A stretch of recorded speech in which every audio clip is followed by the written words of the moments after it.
Alright, I accidentally lost just a few seconds of footage. Sorry about that, but basically I got a notice that, you really didn't miss anything.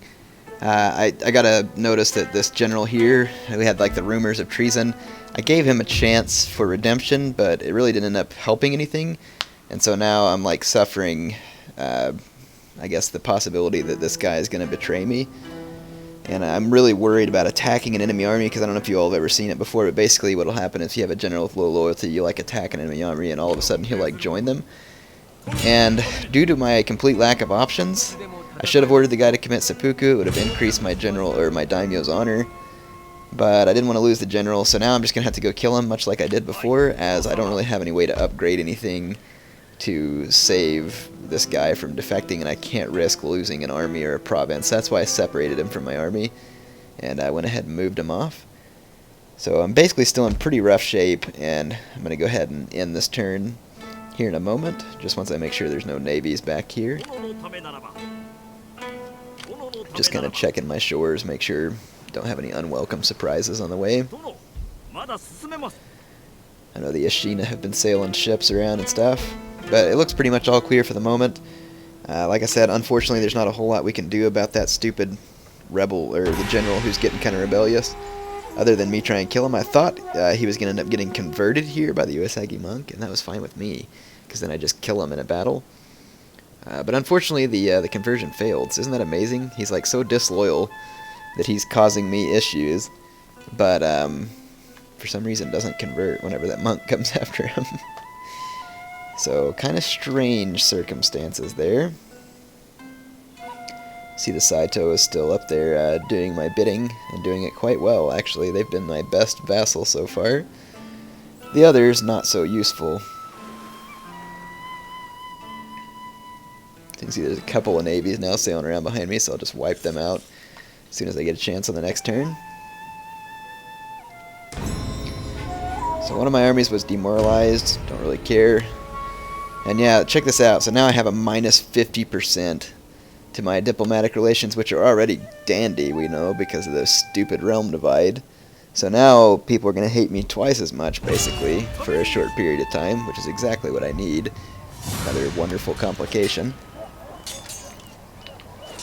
Anyway, I'm going to take out these losers, get my forces back in this castle, so that that population will quit being angry. I don't want to have a rebellion there. Definitely worries me. I have a little bit of money, so I can finally repair this castle if I click on the right tab, which I didn't yet. Don't tell me I forgot to repair that castle. Kind of think I'm going to. Yep, I did. Anyway, I know I repaired eventually, so worry not. I'm going to get this general killed, like I said, just because I want him out of the way. Some of you may be mad at me for this, but trust me, had I attacked an enemy army with him like this, chances are he would have defected and taken a portion of my army with him, which I simply cannot afford.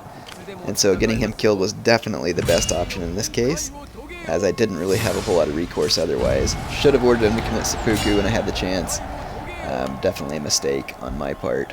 But he's out of the way now, and eventually I'll get another general from this army. Once you get the money and you have a big victory or something with an army, you'll always get the option to promote that captain to the rank of general or something. Okay, there we go. Finally repaired my castle. Good.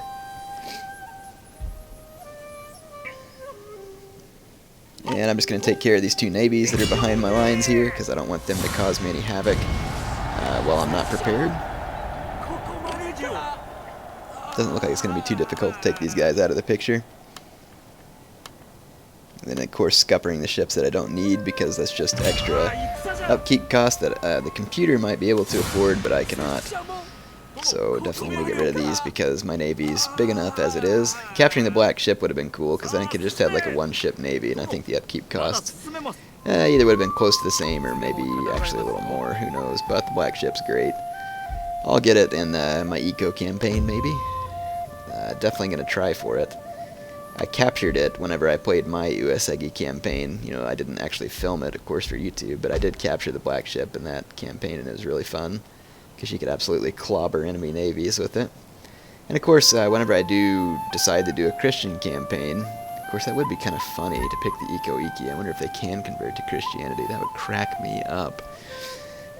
Anyway, if you convert to Christianity, a lot of people think that you have to have Christianity to have gunpowder, which is obviously not true, and I think I've explained that.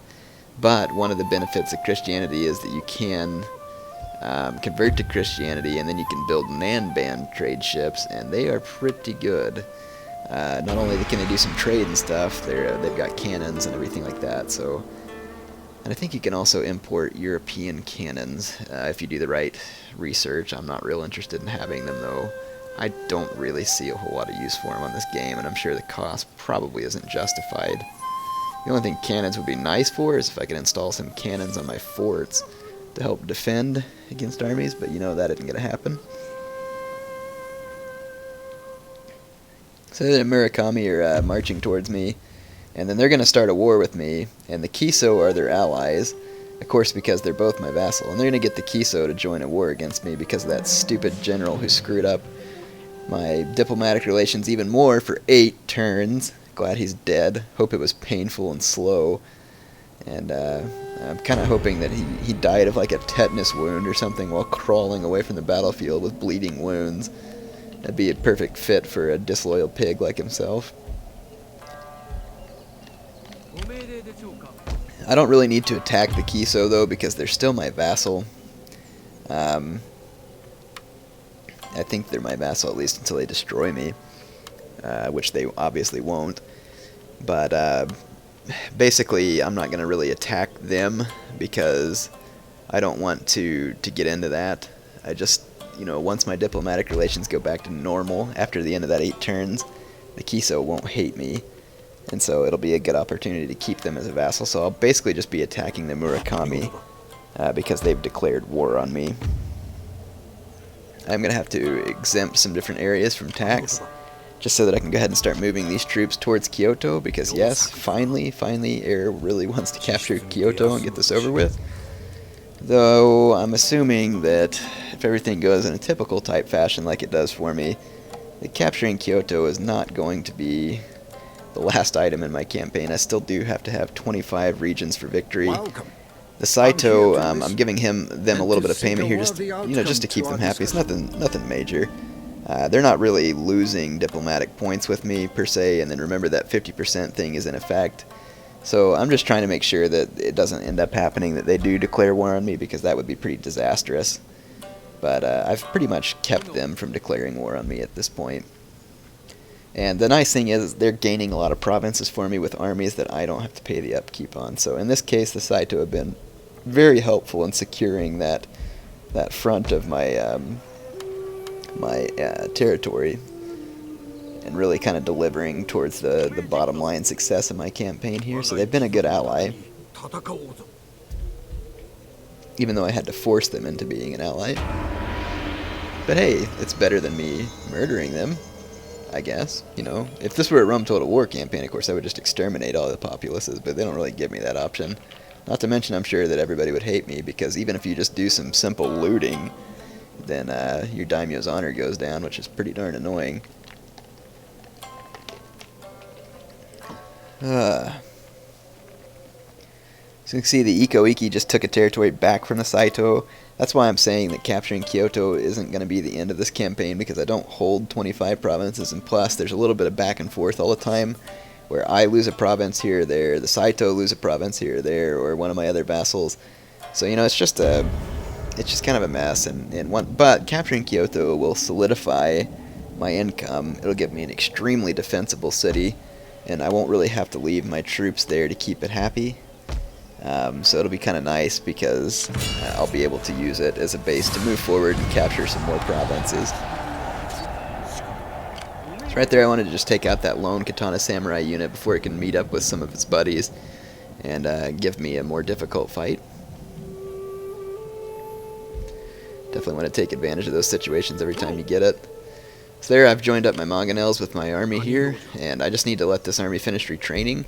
I really need to take them down into the Higa province, or Iga. Sorry, not Higa. Iga, because I can retrain them faster there. I don't really want them to walk through the Shogun lands, though, because they'll get attacked. So I'm going to march them through that forest.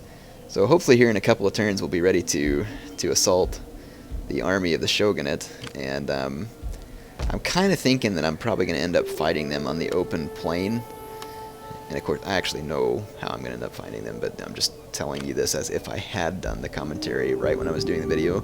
Just because I do want to siege them out, but I don't really have any room for error on this campaign, because I don't have another army ready to back up. If I had another army there, I'd definitely love to just fight the siege battle.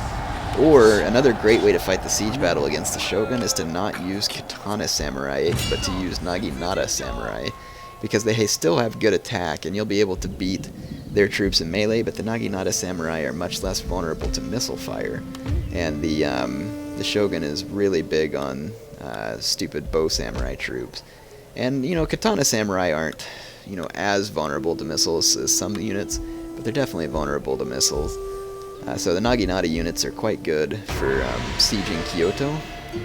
And if you get them a little bit of experience before the siege, that'll pump up their melee stats to where they'll be a little bit closer to the level of a Katana Samurai. Nothing, of course, is quite as good as the swords and just in the melee, but I think the trade-off that the Naginata provide with the armor really makes them a more versatile unit in a siege battle. But, you know, had I had Naginata Samurai in that battle against the, the Iko Iki down at Mikawa, I would have definitely had to surround the Iko fort in order to take them out with Naginata Samurai, because you can't just go head-on with them and expect the same kind of results that you get with Katana Samurai.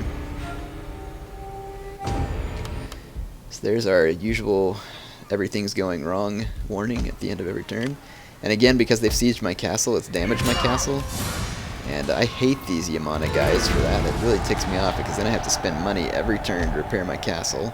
And I don't have enough money, so it's just going to stay unhappy. And again, just ticks me off. This doesn't make any sense. How did they damage my castle? They never touched my castle. Never touched it. I sallied out to fight them. They didn't attack me. They didn't have siege weapons.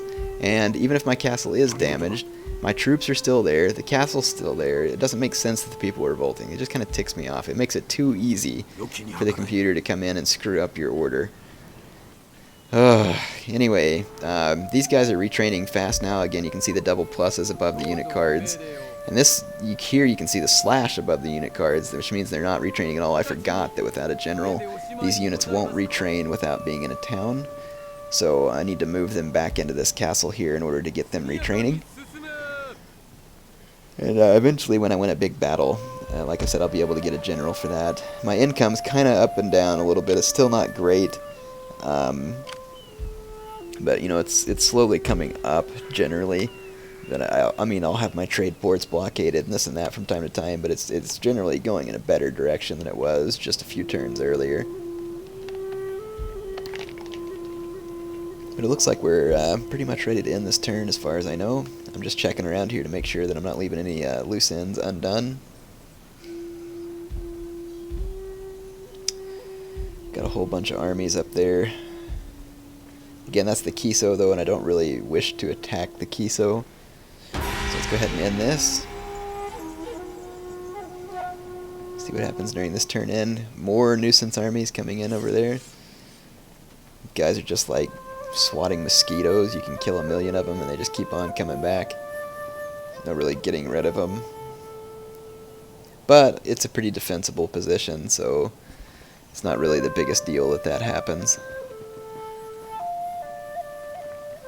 The Saito are being pretty stupid with their provinces. They're losing a few, which I don't need. I really need them to gain some more provinces and hang on to what they have so that I can hopefully just take Kyoto and get this campaign over with quickly there afterwards, because, you know, there's definitely nothing good happening in the meantime. I mean, look at all these troops coming after me, and this is bad situation here, because look at all those Katana Samurai, and then oh man, this is just going to be bad. There's a lot of enemy troops. Just going to be a messed up situation. Hopefully I can defend this castle, so I will see you there.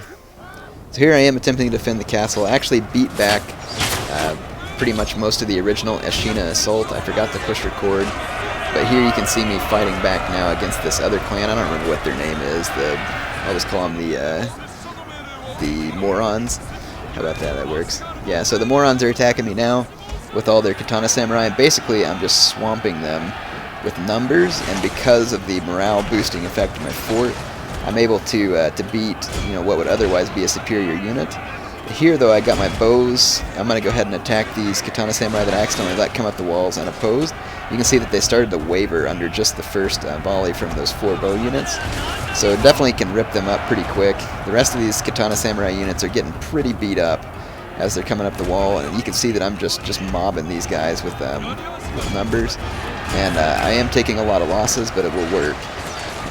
I'm also going to have to use my bow units to keep their bow units at bay. Fortunately, their bow units are firing at mine and not my infantry, for the most part. So if they were firing at my infantry, it'd be a whole lot more devastating. Definitely don't want to lose Musashi, though. Especially, I mean, for 2 reasons. This is Edo, and that's where the Tokugawa Shogunate was based. So losing that would kind of be a slap in the face. Because historically speaking, I should definitely control this province, and plus it's probably one of the provinces that's required. I don't remember from looking, but I'm imagining it's one of the required provinces for the Tokugawa to gain victory. Otherwise it wouldn't really make a whole lot of sense. But this fight is starting to turn into my favor, but it's going to be a close one. I mean, those katana units were tough, but it looks like I pretty much have a rout going on with them now. That's one of the problems with Katana Samurai. Their morale is not spectacular. It's good, and it's kind of the same with Naginata Samurai. They've got good traits, they're good units, but their morale is not really spectacular unless they're upgraded some. So it's definitely something to keep an eye on. I'm actually typing a message on Steam right now, so... Oh, never mind. The person's already gone. Yeah, alright, so, anyway, here's me trying to shoot down the Ashina general as he runs in. Unfortunately, he must be pretty much immune to arrows, because I dumped a whole bunch of them on him and didn't do any damage. But I've still got plenty of infantry units left to take these guys on, so really shouldn't be an issue at this point. I pretty much got the battle under control, and I was fortunate to win this. If I had had any less infantry units than I did, that probably wouldn't have gone my way. But it's always handy to use missile units. I mean, I think matchlock units are even better for it, but bows can do kind of the same thing, especially if you have a fire arrow available. Right when units are cresting over the wall and piling up on the inside of the wall, if you unleash your missile units on them right then, because they're coming into the fort and because they're vulnerable, it actually a lot of times will demoralize and rout those units. So that's another reason why I'd kind of like to get some matchlock units. I don't really think they're going to end up playing much of a role in this campaign, just because this campaign's almost over, and I won't really have time to deploy a whole lot of matchlock units. But I definitely like having them in these siege battles because I will line them up with infantry right behind them. They will take some shots right when the infantry crest the wall, and then I'll countercharge with my infantry, and a lot of times you can break their morale. Definitely like the morale busting effect of matchlock units. And I like using them in multiplayer battles sometimes as well. You never know how they can come in handy. So here there's a bit of a bug going on, and that is... or is it? No, maybe it's not this fight, I don't remember. Oh yeah, I don't really remember what's going on. Oh yeah. Yeah, this is the battle where there's a bit of a bug.